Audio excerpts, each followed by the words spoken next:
a set of panelists. Here they are going to talk to us about the exceptional head of school. The exceptional head of school. So I'll be calling them, and as I call you, Mars, I want you to step on the podium and take a seat. Okay, the first person I'll be calling is Mrs. Akinleye Akingbemi.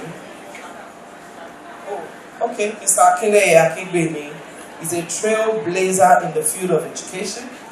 His commitment to continuous improvement led him to attend numerous seminars and courses, enhancing his managerial prowess. He currently serves as a principal at the prestigious school, Honeyland Schools. Can we put our hands together for him as he climbs the podium? Thank you, sir. We have Olushote Aposade. Olushoto Shoto Aposade.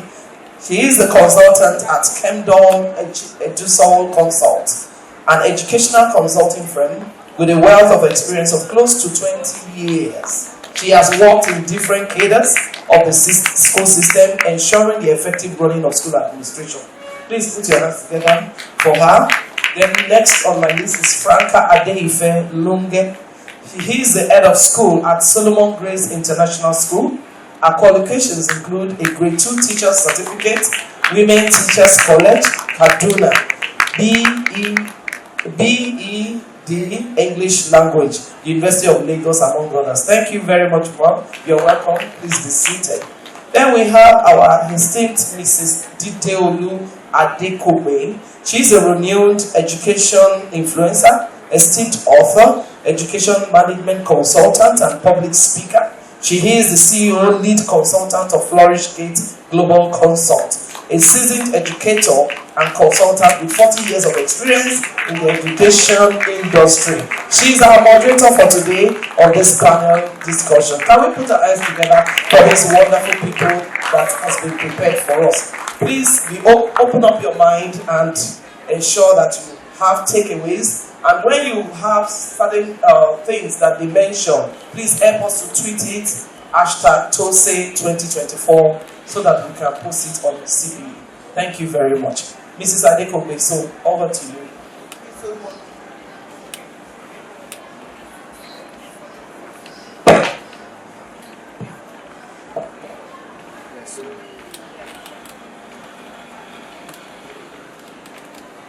Good morning, everyone. Oh, are we here? Please.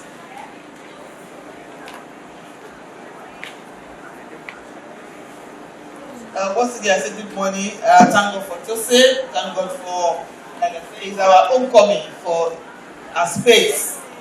It's a place we get to meet ourselves at least once a year. I welcome us this year's edition, and I say Happy New Year to us. Happy New Year. And my colleagues here, good to see you. Nice being here. And now our discussion. The exceptional head of school. You know, that sounds very catchy. And so I'd like to ask first, when you got the information, about being in the panel, the exceptional head of school, what does it connote to you? Let me start with my sister here. Well, when I got the invite, I just thought that this is a platform where we can rub minds together and we learn from one another. But I was a bit taken aback because I wasn't really expecting it. Yeah. To be here. You know, you have been in this space for a long time. Grade 2 is a long time. We are together, we are the grade 2, and I'm sure we have a lot of us, the grade 2 in the app. Awesome, So we're talking about experience here. Thank you, ma'am. Yes, my sister, as a consultant, you've been in the classroom also before. Good morning, everyone. Okay. And so when I got the first thing I said to myself was, okay, what it takes to be an exceptional person? What makes you exceptional? And the key word for me is what makes you stand out. What is exactly that you do that makes you different from your colleagues or from the other person. And so that's what I started looking inward and saying, okay, so what I'm supposed to come here to discuss with my other senior colleagues and peers is what makes you different? What makes it kick for you? Why would you be, chosen out of the numerous and seen as, okay, you're doing something different and you're excelling at it. So that's it. Thank you. Yes. Well, good afternoon, everyone. Oh, sorry, good morning, everyone. Actually, when I got the invite, I think I called Ayo. I said, why? I was shocked. I've been coming to TOSSE for a very long time, but getting an invite to come and speak was a very big shock for me. But at the same time, I was excited, and I shared it with my colleagues that, well, on the 14th, I'll be on the platform or on the podium, on the hot seat, and I'll be talking on exceptional head of school. And one of them said, well, I don't think you have anything so difficult to say because you have been there. And I said, it is not even been there. It is, you know what it means. But above all things, it's a very good thing to be here, to rub minds with, excellent people like you, exceptional people like you, because if you are not exceptional, definitely you will not be seated there. Welcome on board. Thank you so much. Be exceptional, be outstanding, stand out, be different, do things in an unusual way. So that is what it takes. And we are all, in our different fields. And I tell you, because we all can be here, that's why we are representing you here. And you're also here, so that we rub minds together. And so, leadership is key. John Maxwell always say, the leader shows the way, knows the way, and leads the way. If you're a leader, you can get to that position of leadership anyhow. When I mean anyhow, not necessarily employed into the system as a leader. You have such situation, or you grow, like you say, rank and file. You also have such situation, but you get there. There would have been something that has pitched you out, or so many people before you arrive, even at that point. And so I'll take the next question here and say, what quality defines an exceptional head in your own opinion? What qualities? Let me start from you, Mr. For you to be exceptional, you said something before asking that question, that many a times you will not have been employed as the head of that school or the organization. Probably with time, you got to that level.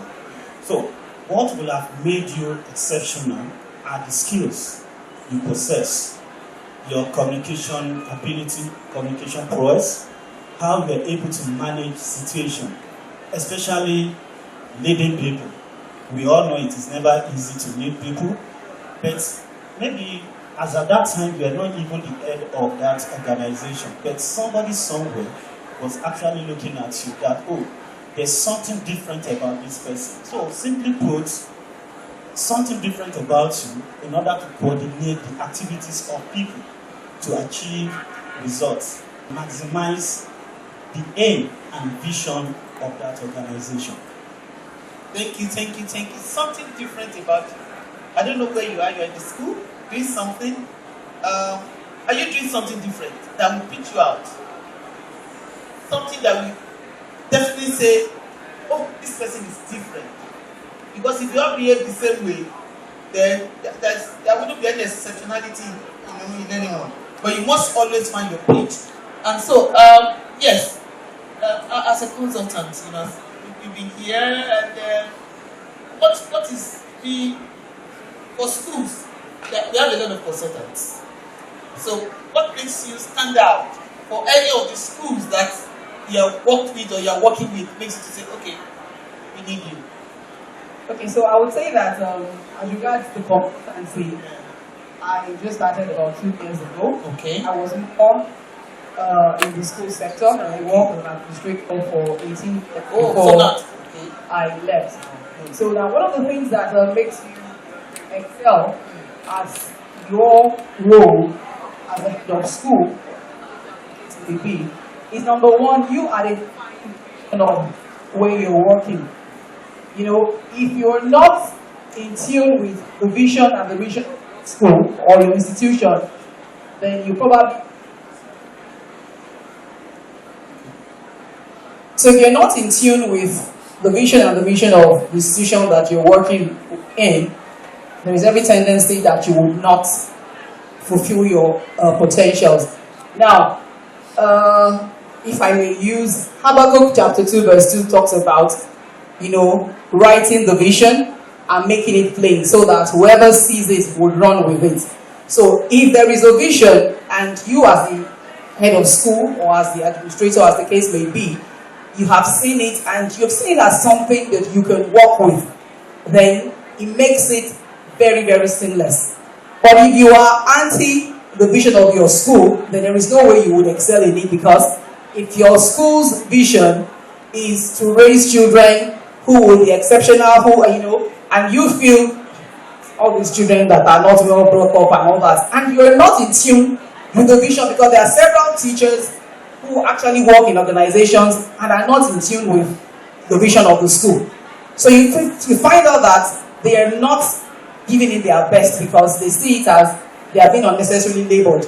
So for you to be exceptional at what you're doing as a head of school, you must first and foremost identify with the vision, and you must be able to run with it. Now when you run with it and you see that things begin to work without unnecessary labor, it just becomes very, very seamless. So for me, you must be in tune. And another attribute that I feel makes you an exceptional leader, you have empathy. Empathy is very, very important as a head of school. Now, while I'm not saying that you should allow anyone, you know, walk all over you, because we know that members of staff oftentimes will come up with reasons why for non-performance, but the place of empathy must be given a very, very top priority so that you can relate and understand where there are challenges with your members of staff and colleagues, and then it makes your work very, very seamless. Thank you. Thank you so much. For those of us who were here yesterday, there was a session that somebody asked a question about having a set of team that do not believe in the vision, that you working and then they are not. You know, this talks about it. Your vision must be clear. It must be clear, it must be adequately communicated. You know, and that makes you exceptional. If you're a leader, you are just going, and you don't even tell people where you are going, you will just be going. You will have gotten to where you are going, and you find out you are the only one there. And then you have to go back. You go and pick everybody that should have come with you. So it's not about how fast you are, but it's about how smart. Being smart here is about being able to pull people together, get your team together, and not just be running a race all by yourself, and then you get there. So why? Yes. Can you share an example of how a strong vision has positively impacted your school? Yes, one key example for me is passion. You have this drive in you that wants you to achieve results. And like I never started as a head of school. I started as a classroom teacher. And I had this drive to achieve, bring the children all up on speed to what I want them to learn, and carrying them along, being creative. And then I just discovered that these children are very, very lovable children. But what are the challenges? I found out that some kids have issues from home. We feel we adults are the only ones that have issues, but children have. Some woke up finding their parents quarreling and they are confused in between, and they get to the school. You have to look at their demeanor to see, to know that something is wrong with that child. And then how do you go about it? You motivate, inspire the student. And when you inspire the student, you find out that the child losing up. And so those are kind of challenges that you come to a community where you believe, the school believes that the children must stand out. And somebody said, why should you do that to my child? For instance, dressing properly, coming on time to school, and What's the first about coming on time to school for a child in early years and the primary session?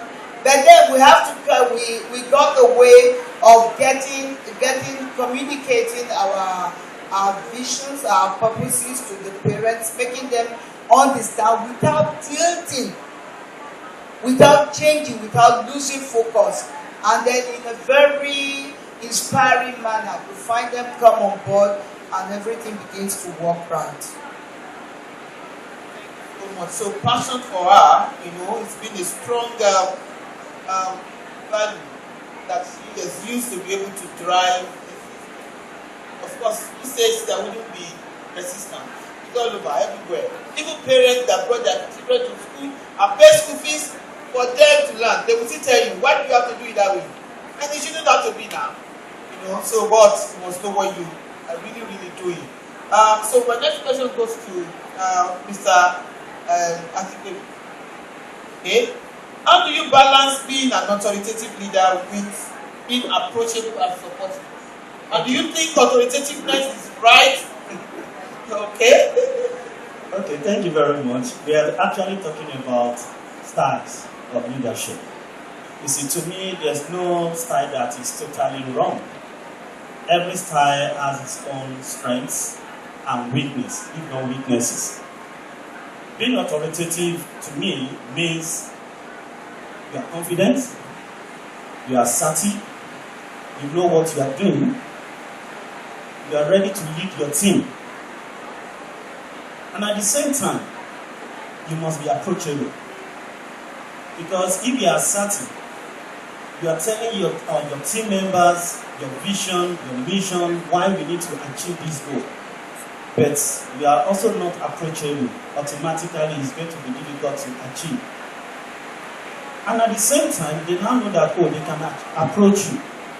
How do you support them? How do you make them feel important to the organization? So when you are able to bring these three components together, automatically it makes you exceptional. For instance, there will be a place where I need to make my team understand this is how we're going to do it. Because not all the time you throw it at them and you expect them to take the decision, otherwise you will not make headway. But what you are throwing at them, you must have looked at it critically. In fact, it may not also be your own mandate alone. Pin it out. You must have consulted with one or two. So, in all, when you look at the word authoritative, is derived from the word authority. Are you getting it? So, by extension, they already know you are the leader. They already know that you have been put in place to lead the team. Now, how do you now put yourself together in such a way that they will be able to approach you? When they approach you, they know you have listening here. You can listen to them. Their own idea too counts. It makes sense to them. And for every idea given, you commend them. Then they know, even when I have personal issue, I can always approach him and he will support me in times of need. Before you know it, you and your team, you are making headway. And of course, it's something that has really, really worked for me. My team can testify to that. Awesome. Meaning, being authoritative is not a crime. It depends on how you go about it. And depending on what you have to do, at the time. But you don't carry it all over. You are authoritative, you are approachable, and you are supportive. And so it blends. So nobody will see you as saying, dear God, or dear me. You understand? You are completely unapproachable, completely unsupportive on their own. So as leaders, we must blend all of this together for us to be able to arrive, at the desired goal for establishing the school. So yes, what leadership style do you think are more effective in the educational setting? Why? Okay. So, just like Mr. Akinlaye said, there are various leadership styles that we've put into perspective when dealing with the school. But personally for me, I would think an instructional leadership would work. And when I say instructional, it's basically you guiding people as to what you expect from them. It's not you lording your rules or expectations on them. It's basically you instructing them and guiding them and leading them so that whether you were there or not, the instructions that have been put in place, the guidance that have been put in place would make everyone to work seamlessly. Now, I would use TOSSE 2024 as an example, okay? Because a system that would not work without an individual, then it's a colossal failure. Mrs. Okunde is not physically here this year, but I'm sure you can all attest to it that so far, it has not been any different from whether she was here in place or not. And so for me, when you're able to guide your followers and they know what is expected of them to do, whether you are physically present or not, once there is a structure in place, this structure is what will lead them, this structure is what will guide them into doing things. So whether you're there or not, the system flows. I'll give an example. So in 2022, for what is work, I have never been out of work in my 18 years of working in my previous place of work. I have never been out of work for a month, maybe the best 3 weeks at most. For November 2022, I took ill and I was out of work for close to 2 months. But the beauty of it is that the system did not collapse because structure has been put in place. And so the structure, the instructions that the guidance, the leading that you have put in place for people, it enabled them to carry on the work. Whether I was here or not, once in a while they try and reach out to me and to get a little bit of leeway on what to do. But the fact is that it worked because a system was in place. So for me, I think an instructional form of leadership would suffice. Thank you. Instructional form of leadership style. You carry your team along, let them know what is expected, and allow them to go. There is any organization that is built around that you have to collapse.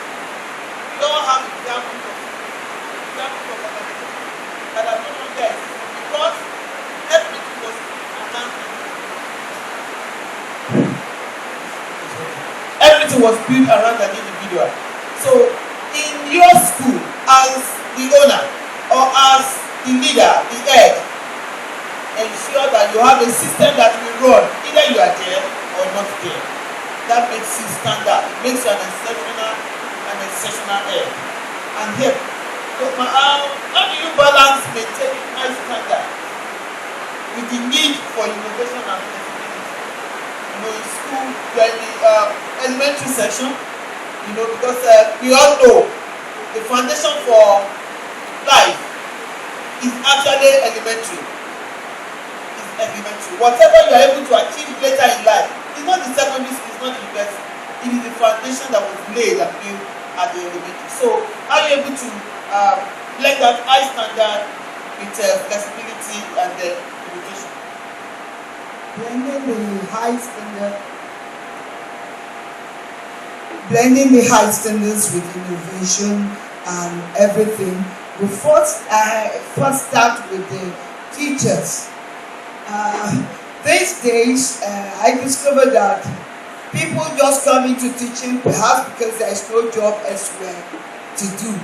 And that becomes some form of challenge. The good thing about it is you must appreciate the people on board. Yes, you want it achieved.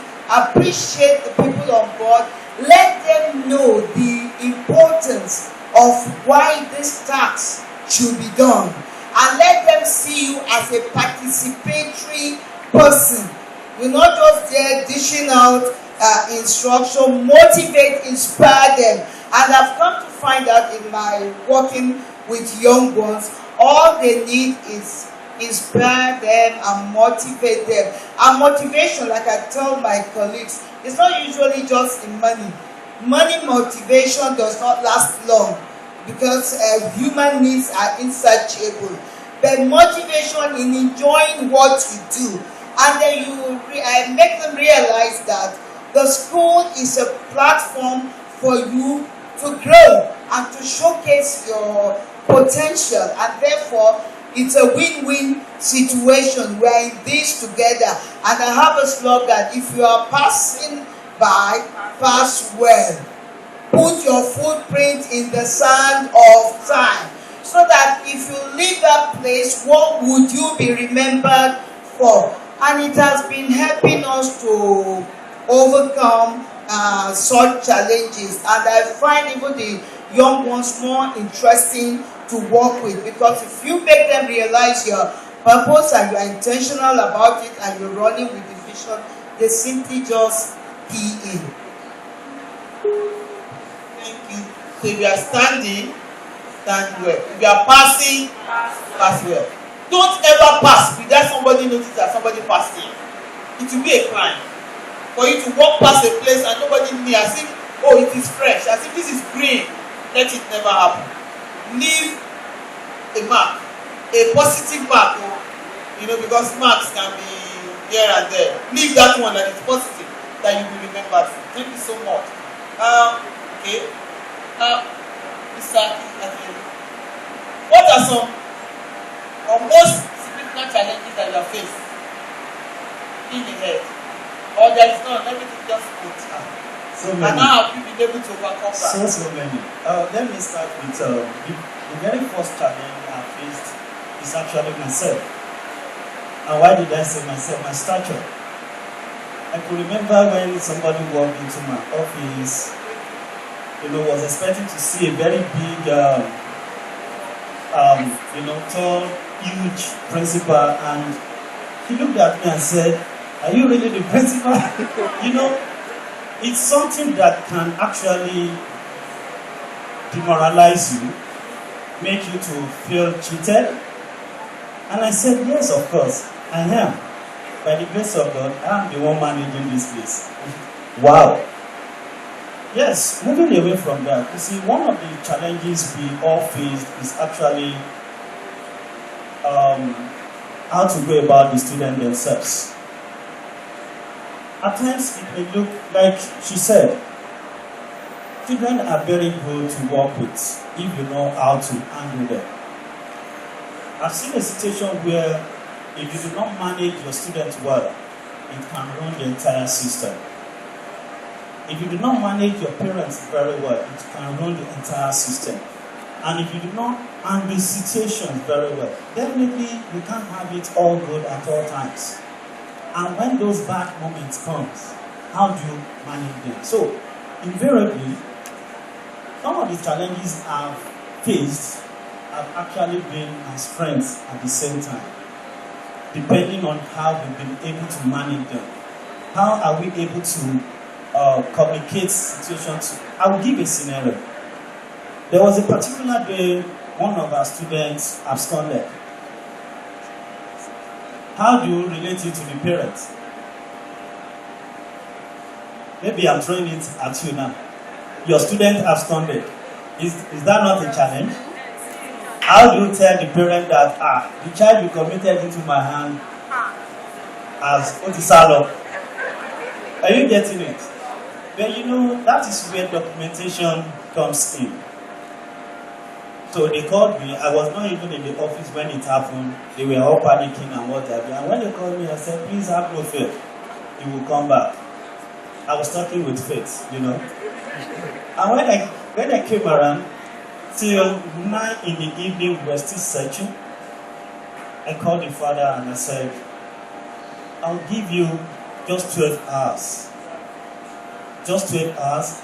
Something was just telling me, because when you know the story, that's why I said documentation is very, very important. Because we've already known the history. We have, I just called the father, I said, I'll give you 12 hours. Within that space of 12 hours, if you are unable to produce your boy, then I will take you up. I was just talking. Does that mean I was telling the father that he kidnapped his son? No. Eventually, we were searching together, and at 6:45 in the morning, he called. I found him. I said, that's good. When I returned to the office the following morning, we were laughing. I said, I just said that yesterday night. But thank God it worked. That's a challenge. But before we go to that level, we've noticed the challenges we're going to have with that kind of a situation. So, documentation, very, very important. There are so many challenges that will come our way.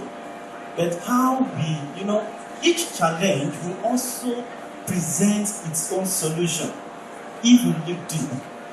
Reason, like she said, you don't also look, yes, instruction is very, very good. You tell people what to do. But at the same time, you should also know that they are humans. They may step out of boundary. Are you getting it? But how do you handle the situation? So the reason I said it has to do with me, because in the first instance, somebody will look at you and who is the person? How is he doing it? And when you now look at your size and say, wow, I'm nobody, automatically you've defeated yourself. And when you now come through a difficult situation, if you don't know how to go about it, you will not make headway. Reason I said, the students themselves, how do you manage them? How do you make them feel important? So that the challenges they may pose, you have a reason to solve it. What about the parents? When they pose that challenge, how do you see them? And how do you make them feel important that through them, you can always surmount every challenge or challenges that come your way? Thank you. The students themselves, you can imagine, a brother left the hostel like that.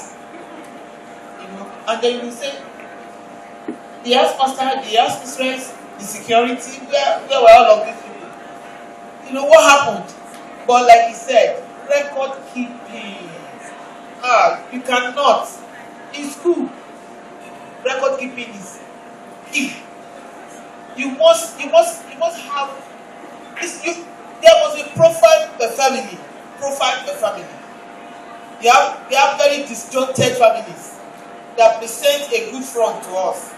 You must always know, because when things happen, the solution is actually usually inside the problem. And that was what happened. And I was like, when he said, if you don't produce your child 12 hours, I was wondering what will happen. Like, I put my child in your care, you are not giving me order. And what do you mean? But because the man also knew that they knew you. So, challenges. Okay. So going to the level of documentations, I just want to take my example from there. So we registered children for IGCSE, and there's a form that parents would always fill, indicating which specific subjects you want your child to sit for, and you would sign against it and all that. So we registered this child, and then when the result came out, the father took the school up and said, no, she was not supposed to do business studies, she was supposed to do economics. And we're like, but now assuming that there was no form that we had put in place, it could just have been a case of just write your subjects that you want to do and, register the children. But thankfully, the form was in each child's file with the parent's signature and all that. In fact, we go ahead as saying that, asking them to state the name of the child as it would appear. Because there are times that you find that what is in the child's international passport is not what the school filled in their application form when the child was being registered newly. So along the line, you begin to see variances in the names.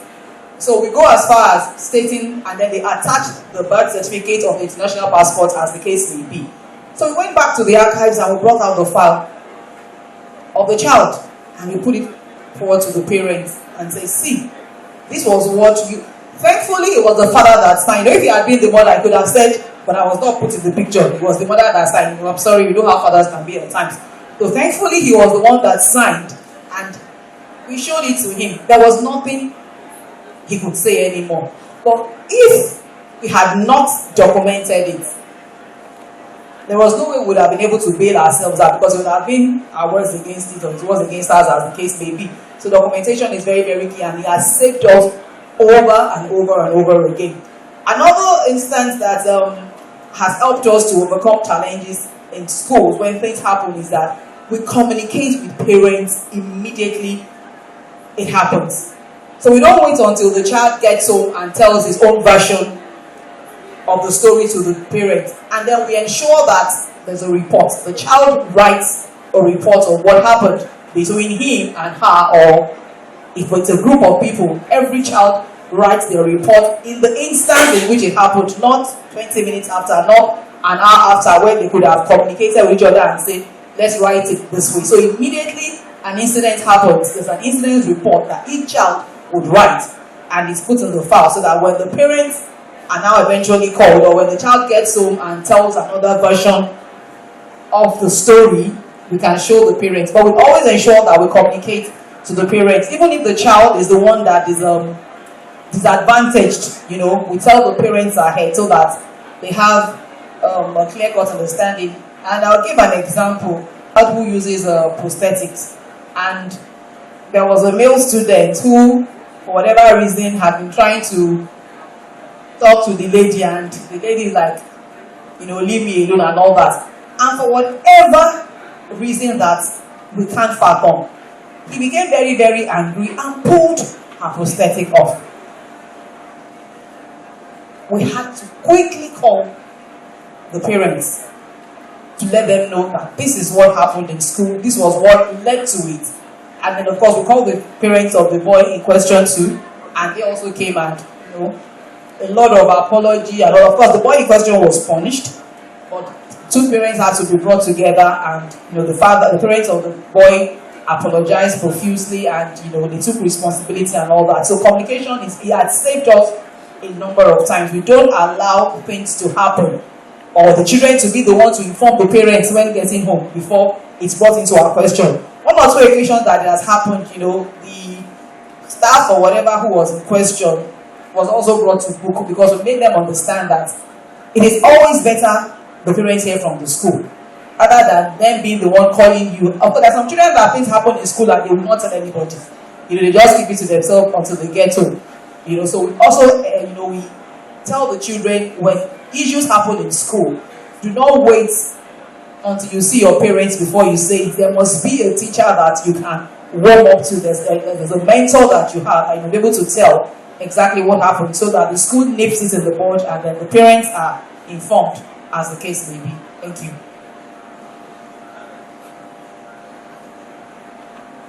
Yes, for early years, elementary school, there are, I wouldn't say peculiar, some kind of challenges. For instance, there are those parents who are just working out how to get litigation, going to litigation with you.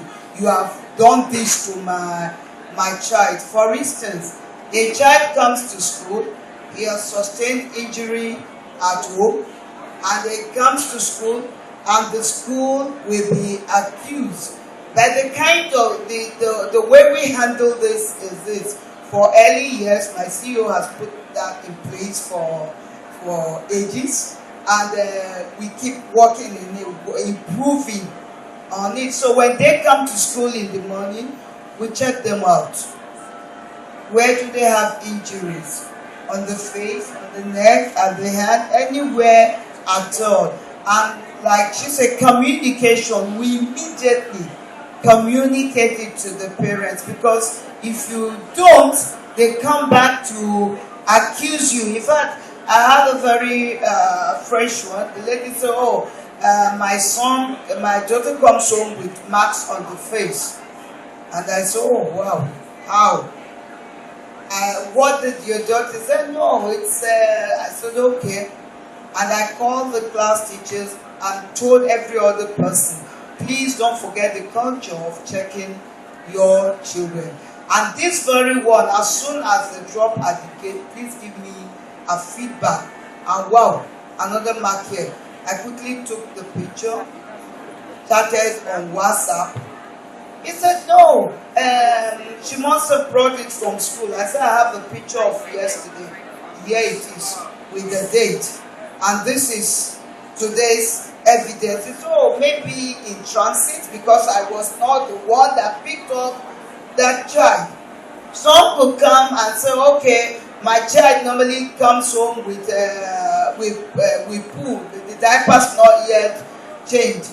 I said, no, I would personally, along with others, see that every child that lives with a clean diaper. And then I'll ask, what time did you pick up that child? Maybe 2 hours after closing. So what would happen? So those are kind of challenges. But then we have to get our team together to understand the purpose of the job, because you can't do it alone. And so my colleagues and I know that this is a vital thing, because these are toddlers, and some of them get to like upper class. Another challenge is they open up TikTok, they open up all sorts of things without their parents knowing, because they've given them smartphone. And you will ask me, what will a child in the elementary school be doing with smartphone? And I think at the assembly one day, my CEO was like, oh, how many of you are, he said, what is it? As TikTok. How many of you are on TikTok? How many of you? And they raised up their hands. And then, okay, what are the things you are sharing? Some of them we don't talk, but later when I spoke to them, oh, I'm doing putting up selfie and all that, to the point of some even brandishing maybe the choice alcohol wine that the parents had to show to the world. And so we have to call the parents. When such happens, immediately we let the parents in on it. But sometimes the parents will like, what's the big deal? You can see, you can read the body language, and we'll tell them, no, it's a big deal, because this child is underage. It's not even yet in the secondary school. Exposing, do you know what goes on the internet? You give a child a phone, you don't need to teach the child how to go about it. They do several things, and unguided, that child does not need it. Even at our secondary school, they are not allowed to come with phones. If they do, it will be seized. And my CEO will say, I'm in the elementary session. She will say, because your parents are afraid, they are very rich, so let's use it to help those other people. And so when it seized, it's seized. So that is it. But the important thing is get your team, the staff, to be on the same page with you and realize what you are working up against. Wow. Challenges. Parents, the students, as a matter of fact, there are so many. And they will always tell you, you are at fault as a school. Even an injury of a year ago, a parent brought in, I was at a parent forum, no virtual. For a year ago, she just complained because she saw that the meeting went well, there were no, so she needed to raise doors, stare. I was just supposed. So we tell you that you don't help a student, a child in year one, you don't help him or her to clean the box after using the toilet. As a parent, you have not taught your child with the addition of, so it's the same teacher or the support that she do, and you say the same hand she used to clean and the same hand she used to, so many problems. But we must get our acts to work together, have a culture, and ensure that we work with that culture. Ensure that we supervise, because you cannot get what you don't supervise. Whatever you don't expect, you can't expect. You don't expect it, don't expect it. It's not that we don't trust, we trust, but we just want to be sure that we are doing it right. Okay, we'll quickly just one or two more questions, and here our audience also contribute to. How do you handle resistance? When you got to school, you got in as a class teacher, a subject teacher, or you came in as a leader, and then what happened? We just welcome you, and let's go there. Is it? Okay, so I came in as an administrator, okay, but even at that, I was not a pioneer staff. So, and I came into a system where there were several men. I think one female or two. So we had more male staff. And the truth of the matter is, men oftentimes have an adverse to women being in authority. So I could sense the air around some of them. So I came in, I called for a meeting, introduced myself, and sort of read a kind of a riot act, or is it background rules that you would call it, and made them understand that I wasn't here to abolish the law, okay, but to fulfill it as the case may be, and that we needed to work together as a team. I made them understand that we're a team, and that I wasn't in the academic sector, okay, so I was an administrator, and I made them understand that their position as teachers, as tutors, was very, very paramount, and without them, okay, we would not be able to. I kind of, their ego, kind of, more so because, like I said, I had more male staff and but in spite of that, like I said, I still put down background rules, letting each person know what was expected of them. And I think along the line, everybody understood the fact that I wasn't there to supposedly lord over anyone, but I was more about, let's get the job done, and let's get it done effectively well. So those of them who had an air around them initially kind of calmed down and saw that, okay, she's not here to boss us around as their thought was, but let's just get the job done. And eventually, for most of them, by the time they were leaving, we had formed a bond, and it was more of, see, let's just get things done. So I think, and I was fortunate, like I was saying when I was leaving the school, that more or less been blessed with a wonderful team, especially those of us in the admin sector. There were people who saw the need to run with the vision as I was, and we made things work. There were resistance sometimes, like I said, but putting your foot down, letting them know who is in charge. It's not about being bossy, but it's about being firm and being assertive, and knowing that it's not about me as an individual, it's about the system, and it must run, and it must run effectively well, because those who put it in place, they didn't put it in place for it to collapse. So once you're able to pass your intentions and your intent across to them, it worked well eventually at the end of the day. Thank you. Can you share successful strategies that, or program that you put in place to support, the... We are part of that community as well. We are part of the system. We have flyers that represent the schools in competitions and what have you. So when you can't represent us in mathematics, are you there to represent us in chess competition? Are you there to represent us in spelling bee? Are you there to represent us in drawing?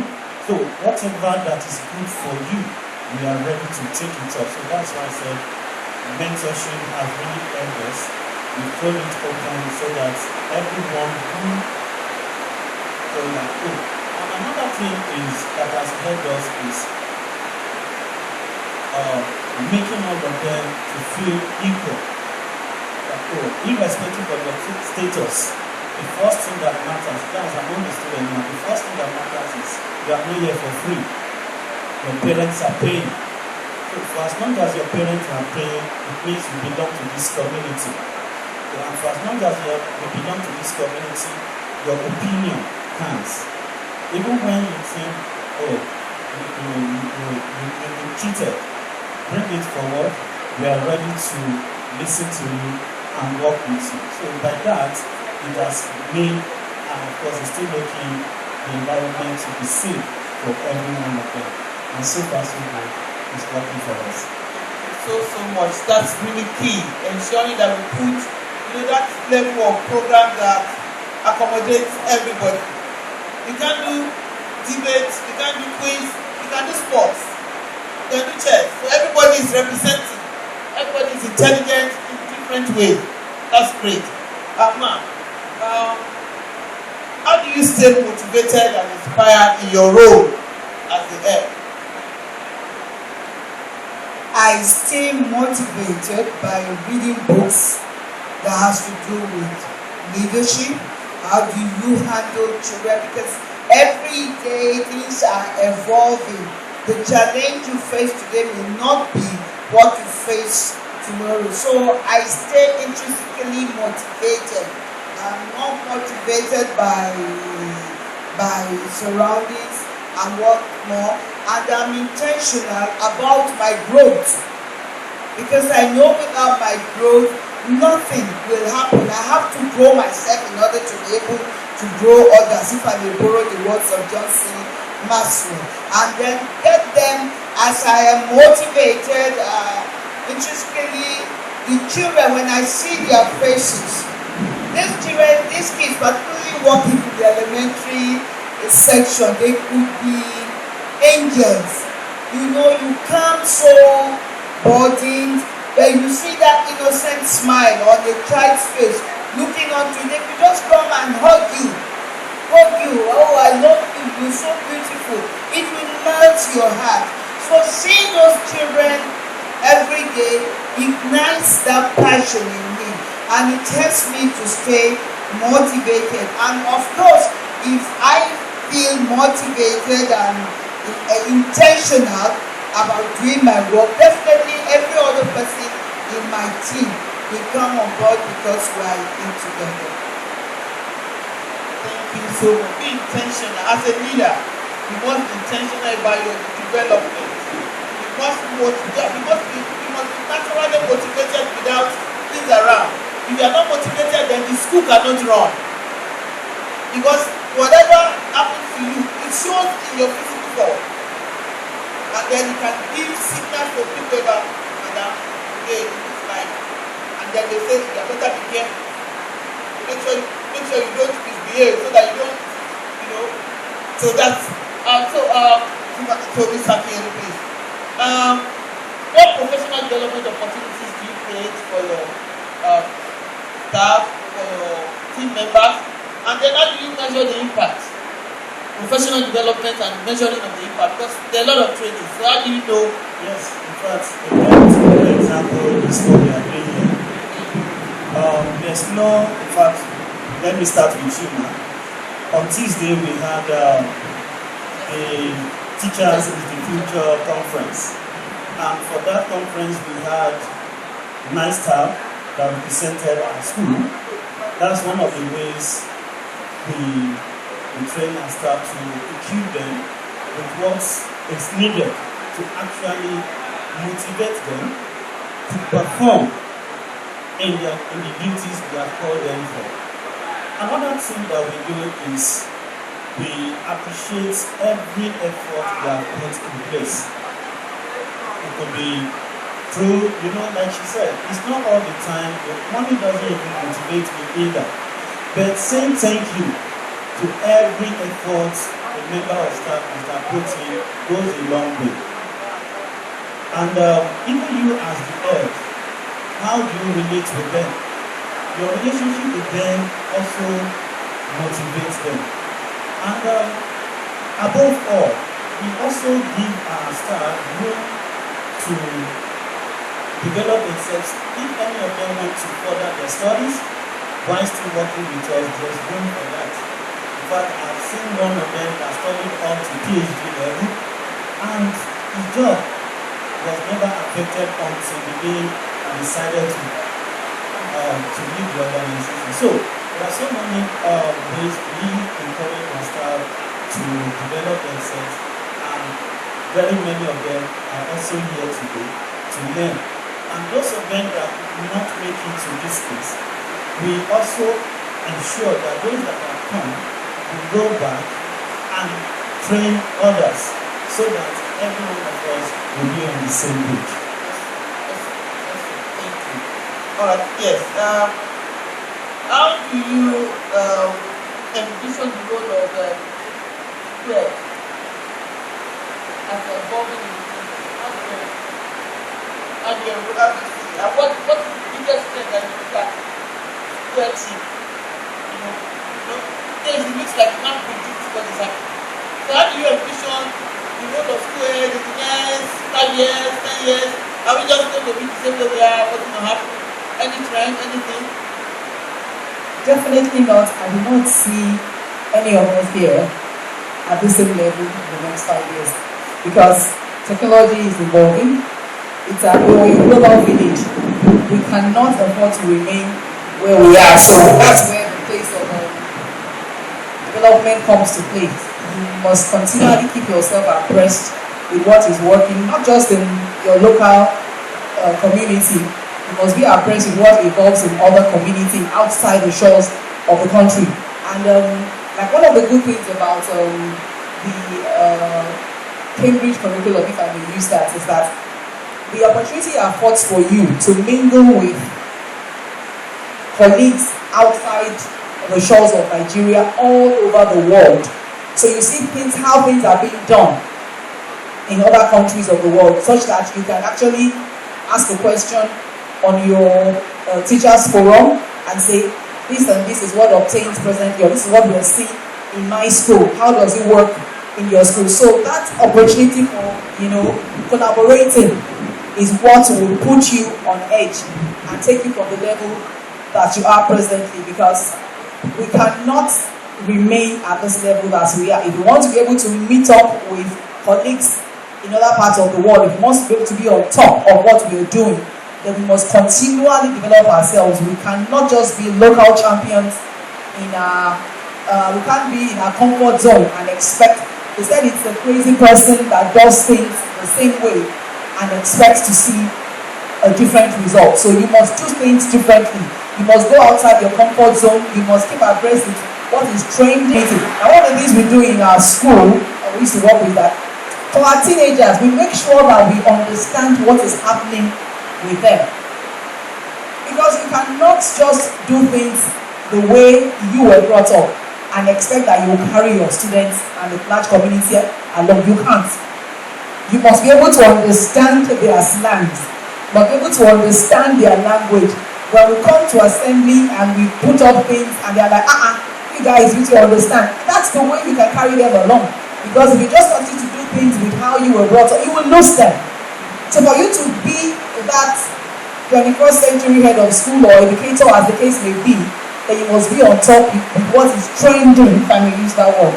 Because that's the only way you would appeal to the children. You would appeal to them and be able to effect your own desired change in them. So there must be continuity. You must continue to develop yourself and be abreast with what is trending in the global community. Thank you. So, something man, you quickly say maybe 2 sentences so that we can take questions. What role do you see head of school playing in influencing the education policy? How does policy affect school, and then as a head, how are you able to manage that?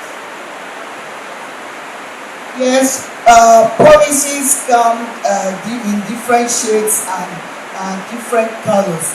But as head of school, I look at how it can align with our own vision and not necessarily working outside policies, but blending the policies with our own mission and vision statement, inspiring children, motivating them to learn, ensure they are critical thinkers, they are creative, and then my colleagues will first of all grasp it and be able to run with it along with the children. For instance, now, this period we have a long break. Apart from midterm, Salah, those are policies. Then we look at it because it didn't just drop on our laps. Okay, these are the likely breaks we will have. So what do we need to do? We still have to finish up our scheme, do everything, and then the kids must still have to have fun because it's the elementary school. All the programs are there. Like they will have taekwondo, they will have everything. So we just have to work with my colleagues to see, okay, how do we plan this thing so that the children don't lose out at the end and the policies are still in place and it's a win-win situation. Awesome. You got that. Awesome. We've had a really robust session here. I would like to have questions from the audience, please. Questions, comments, thank you.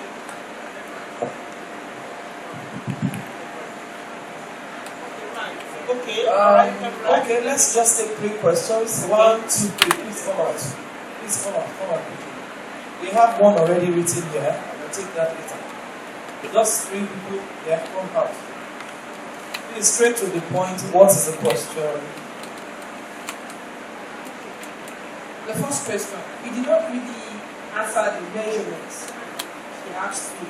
They actually want to measure. How do you measure? The only expected. That's number one. Number two, I would like to ask concerning the LAS. I went to tell the parent that practice. The parents went to the Ministry of Education. Okay, the parents went to the Ministry of Education to report. So the Ministry of Education went to the school to check because they said that's how they were doing another thing. And the Ministry of Education, not really, that the teacher beating that particular child. So the Ministry of Education did not do anything. So the parents now went to court. So they are giving the school. The school owner told me, I think 2 weeks ago, that they are giving the school.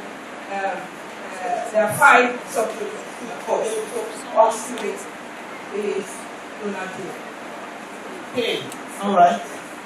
Okay, Please let's take all the questions. Yes, just so, good morning, everyone. Mine is actually a comment. I put a few things down,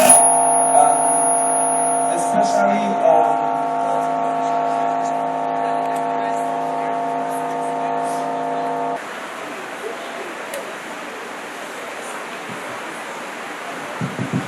Yeah, thank you very much. I think that is crazy. How you measure, probably one of the dimensions is that the first thing we do is, as the parents come to come and attend this training, the first and foremost get the feedback is, okay, the knowledge you have acquired, you have to transfer it to others. Now, in the process of transferring the knowledge you have acquired, you know each knowledge has been what? Gained. 2, how do you display your knowledge in the classroom? It is not just the duty of the principal or the 2 administrators to sit in the office. You need to go to classroom, monitor and supervise what your teachers are doing. Through that, you know if the teacher is actually doing the right thing or must have learned something through the seminar or conferences you sent him or her. Now, another way we've been able to measure that is through the performance of the student. Through the performance of the student. Okay, how have you been able to form the student in your care? If what you have been doing before, we see changes in it, automatically we know that our investment is not a waste. So, there are so many measures put in place which we cannot be, because of time, we cannot be mentioned here. But above all, there must be, new things seen in you. I'm a very living example of that. I know the number of seminars I've attended that have really changed my life. So, from that. Thank you. Thank you so much. I remember, let's put our hands together for you to do that. I remember several years back when I was in the regular school, we went for a training in South Africa and then we came back. And as soon as we go back, yes, they said you need to make presentation, teach others because I think about 2-3 of us went representing the school and then you need to deliver. Thereafter, I remember that our pattern of assembly, when we came back, we changed our pattern of assembly because we got some new ideas and I said, let's do this way. Then our pattern of prefectship selection also changed. At that time, we had never done election, pure election, it has always been selection. So we were able to, so these are things that you get to see or you need to be on the lookout for. Know what training you are sending your staff to and to know what expectation. You should also draw expectation from the training so that when they get back, then you can expect 1, 2, 3. And if you don't get that, help them to others. Say, that what have you used it for? And that will help everybody to know that they are not just going for training. I also know. Those days, I went for training, we were denominated 2. Hello. 2 of us, 2 days. My partner did not come for the first day. he did not. And the second day, he came in around 12, no one around us. I mean, we have people. Do you do that?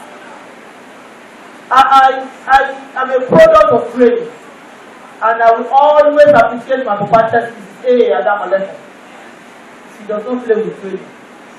So if I have to behave like it is, I probably won't be where I am now. I can't sit here. Because everything you do, what you do now is adding to you. And the day you come around to begin to give back in a bigger way, you will begin to like, wow. So you need to take that seriously. Then in case of the lawsuit, the parents went to the ministry and you want to for that case of a lawsuit, I think in high school we had such kind of experience too. The lady came in and said what happened was the girl was that kind that would want to be in the company of the opposite sex in a compromising manner. And definitely no educator will see that and allow it.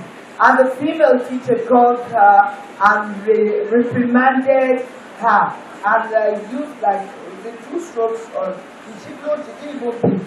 She reprimanded her.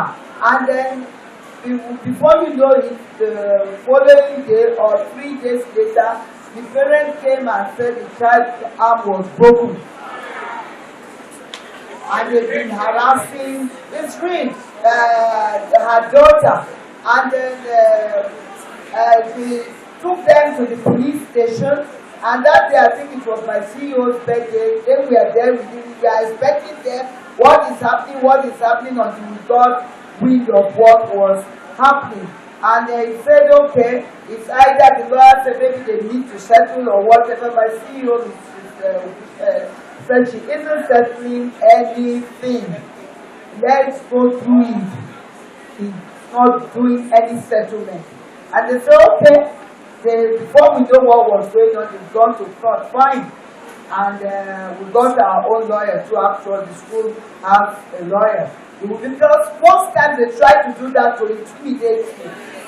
And then we got to the court, the first day of hearing, okay, the magistrate asked for the girl in question that has been injured. He didn't provide the child. He said, he didn't even bring the child to the court. He said the young girl is absent. The second hearing, they used their connection like to even take some of my colleagues to the territory. And we went there, got them out. Say all the way, my CEO said all the way we follow through. And then we got to the court, the third appearance. Okay, where is the victim? The lawyer came with an excuse. That was how the magistrate threw out the case. Say you mean for the sake of one child, these teachers will leave other children and come sit here and waste their time for lack of merit to throw out the case. We even got to know that from one of our friends, they've been to the hospital trying to get a doctor's report. So sometimes when they want to fight you, they go all out. But when you refuse to budge, it's a testimony to say this school, you can't try them. You must have your records in place. Everything accurate. So if it's going to court, I have nothing to hide. Why am I shying away? Let's go all the hog. At least the magistrate will listen and hear us out. And that was how the case was thrown out for lack of clarity. If they go to court, we move on to the ministry where somebody says this one did that. But if you know what you are doing, you cannot be intimidated. Thank you so much. So that's what. Wrap up for us. Yeah. Well, first and foremost, I want to say very big thank you for the platform. Wrap up for me is one thing that is very, very important is record keeping. It will help us a lot. The case you mentioned now, if there are no records, automatically, in fact, the parents are out there. In fact, this was said to us at the Blue Room by the policy assurance that they are out there. to get back at private schools especially, to swindle school owners. They make it out of nothing. The most important thing is when we face difficulties, let us document it, let us report it on time, so that they will not. He said something. Let us put up an habit of getting back at the parents before they get back at us. Let us call them first. Yes, not in all cases we'll get to know instances that must have happened in school. But when it gets to us, we must be proactive about it. And by that, we'll still remain in business. Thank you very much. So my final word would be that if you're not passionate about this industry, please do not go into it. Because the school business is a ministry. It's about affecting life. It's about turning lives around. So if you're not passionate about it, there are days that you come to work and you're like, you understand? With all the odds against you. But because of the passion that you have for it, it's a calling. And that's just the summary of what I have to say. It's a calling. So if you're not called into this ministry, please try and look for work in the bank. God bless you. Thank you. Well, I would like to encourage you, if you are not called into the ministry, look at the mentors around you. Like I said, how I got around to working with young ones, I realized that they really don't understand. You know, you would have those very efficient ones who have the very weak ones. But the one that is weak, just like we look out for the strength in children, we have something in those ones too that can be helpful. And as a teacher, if you are passing through or passing by, pass well. Affect lives positively. I am here today because of one of my ex-students. Oluwafifehàn Ogunde. He's been my one cheering fan, and I love him greatly. There are so many others like that. That is the reward of a teacher. You know, it made me to tell my colleagues, you have to be conscious, be intentional about this job. If a child after 15 years comes to say, oh, you have impacted my life positively, means if I have impacted negatively, it will be there. They are not like when we walk in the offices, going through fights. These ones are lives, and you leave a mark in their lives. Is it positive or negative? Let's leave the positive mark, and the Lord will help us. Thank you so much. It's been great having my people here. Okay, so